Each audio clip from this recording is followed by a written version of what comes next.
Hoy quería repasar algunas de las charlas que tuvimos en mi podcast Prectoral, en este caso con Juan Manuel Boyatjian, hablando de que con la motivación sola no alcanza.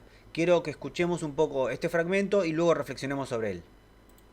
Puntualmente entender que tengo, justamente de lo que estás hablando, que tengo que llevar adelante una disciplina, quiera o no quiera, que la disciplina no está arraigada a la motivación. Tal cual, porque la motivación sola no alcanza. No, es que aparte la motivación es efímera, la motivación viene y se va, Sí. aparece, porque Importante. aparece, te llevas el mundo por delante, pero ese efecto motivador es muy fugaz, o sea, no podemos pretender que perdure, y si pretendemos que nuestra disciplina está arraigada a la permanencia de la motivación, no va a existir.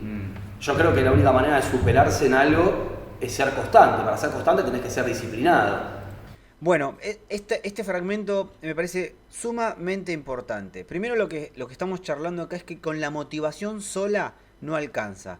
Si vos te sentís muy motivado, por ejemplo, para ir al gimnasio, y vos creés que con esa motivación vas a durar entrenando todo un año, lo más probable es que dures menos de un mes o hasta te diría 2 semanas. Porque inevitablemente van a ir apareciendo un montón de excusas que van a erosionar esa motivación. Pero hay otra cosa que dice acá que es sumamente importante, que es para uno superarse a uno, para vos ser tu mejor versión de vos, que eso me parece que eso habla no solamente ni de la motivación ni la disciplina, sino que si yo tengo como objetivo, si yo tengo como propósito ser la mejor versión mía, inevitablemente lo que va a pasar es que voy a querer superarme todo el tiempo. Y de eso van a ser una disciplina. En otro de los videos que hice previamente hablábamos de que no existen personas sin disciplina, existen personas con disciplina y hábitos negativos, que lo que tenemos que lograr hacer es cambiar esos hábitos negativos por hábitos positivos. Por ejemplo, si hay una persona, que siempre pongo este ejemplo, que le encanta levantarse tarde, tiene disciplina por quedarse durmiendo mucho más tiempo. Ahora, ¿qué tendría que hacer cuando se da cuenta que quedarse durmiendo más tiempo que el que necesita para descansar le juega en contra de su real objetivo? Imagínense lo siguiente, si vos te dicen, si te levantás de acá a fin de año todos los días a las 5 de la mañana y luego de levantarte te pones a entrenar, te pagan, no sé, $3.000 por poner un número, yo te puedo asegurar que te vas a levantar todos los días a las 5 de la mañana y vas a hacer esta actividad que estamos pidiendo.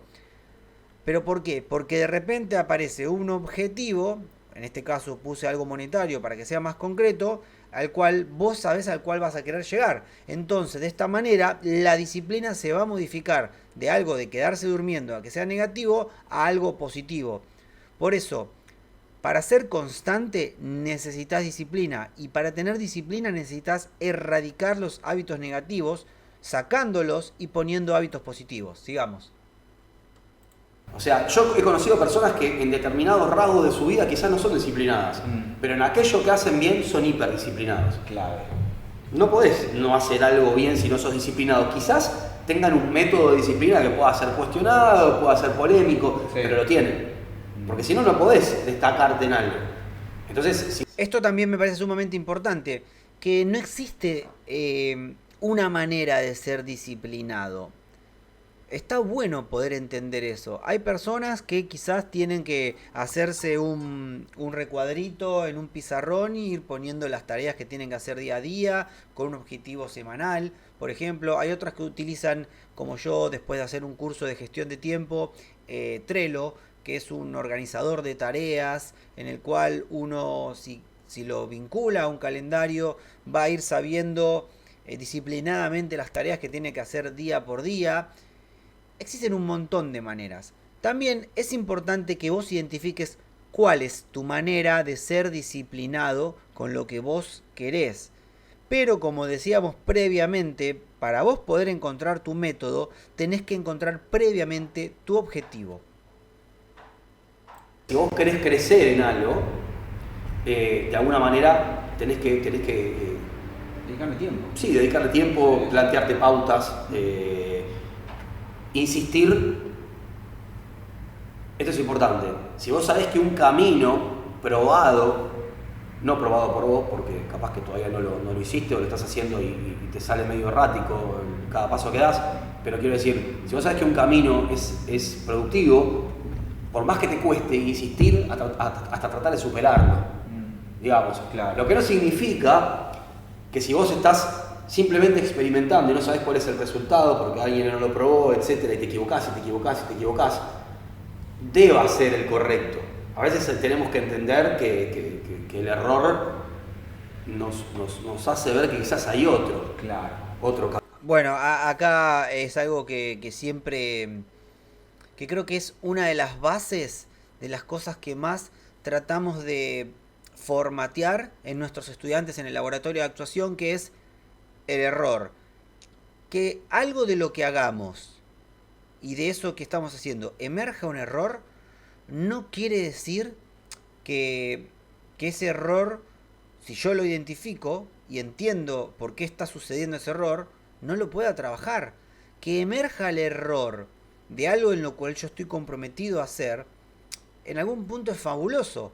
¿Por qué? Porque a mí me va a permitir aprender.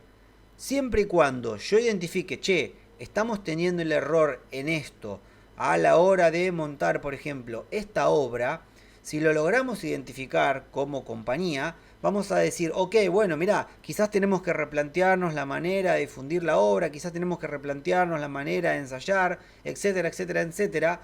Y si identificamos que ese error en el pasado nos estaba obturando un crecimiento, seguramente nos pongamos a trabajar en ese, y eso hará que en este caso, con este ejemplo que ponía de una obra, como compañía crezcamos y la obra por ende crezca.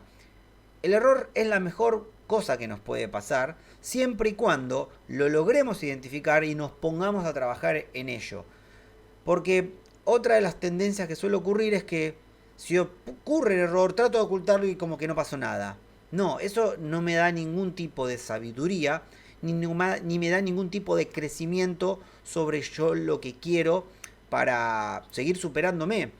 Necesitas lograr entender en qué te equivocaste para poder seguir aprendiendo. Está bueno que te equivoques porque de los errores es de lo único que vas a aprender. Confía en eso. Camino. Pasa que bueno, la obstinación es parte del proceso también. Digamos, no conozco a una persona que no haya querido superarse, no se haya destacado en algo, si no ha sido un poco obstinado. Obsesionado un poco con lo Sí, que uno ama. Sí. sí, por ahí no viendo que quizás hay otra posibilidad. Bueno, a veces tardás un poco más, lo importante es verlo, porque eso. Ahí también creo que está bueno los referentes, porque por ahí ya probaron algún camino que decís, mirá qué bueno todo lo que probó esta persona para empezar a tomar lo que a vos te pueda servir. Sí, lo que pasa es que ahí es donde destaco puntualmente, y no en este sentido, la época que nos tocó a nosotros, porque por ahí hoy la cantidad de información que hay dando vueltas es gigante. Sí, clave. En nuestras épocas la información era muy escasa, era casi mítica, era como una tradición. Sí. Viste que la tradición, o sea, se sostiene en base a la oralidad, al boca a boca. En la oralidad, si bien en las épocas ancestrales había fórmulas para que se mantenga casi de manera literal lo que se quería transmitir, siempre el IVA estaba incluido, es normal. Porque cuando no hay archivos puntualmente de algo hiper rígidos, se empieza el concepto a copar. Perdón, acá hubo varias cosas que estábamos hablando que me parecen interesantes.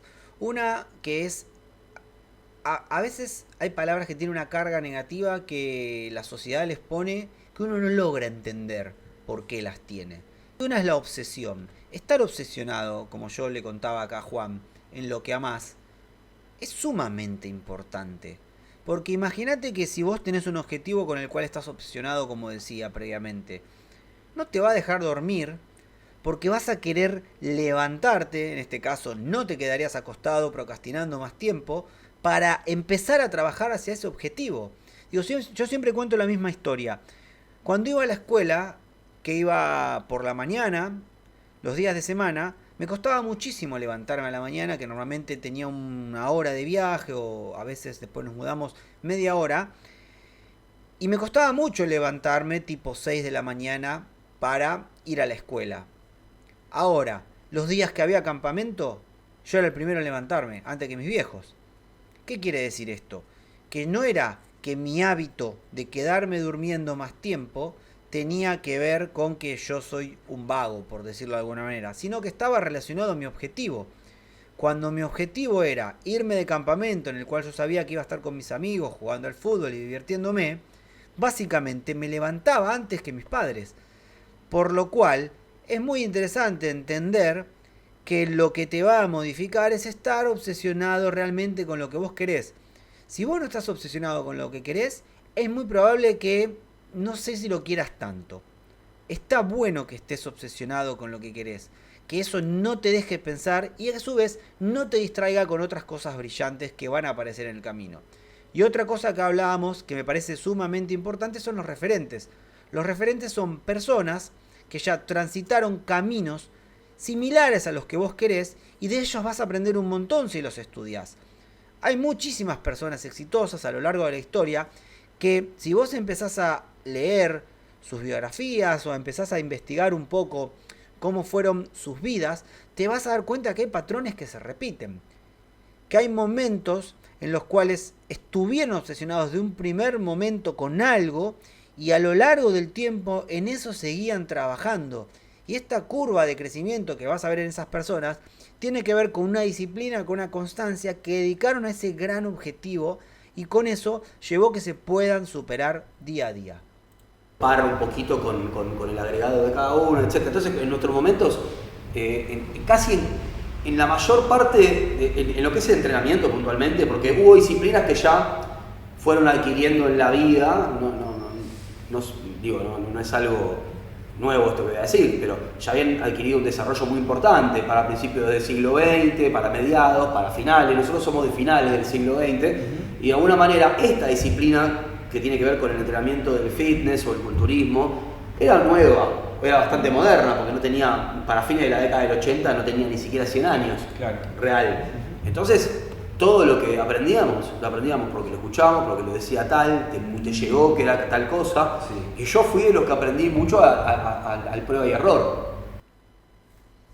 Bueno, me parece sumamente importante, esperen que me voy a agrandar a mí, sumamente interesante esta charla que tuve con Juan y se las quería compartir, empezar a reflexionar sobre la misma.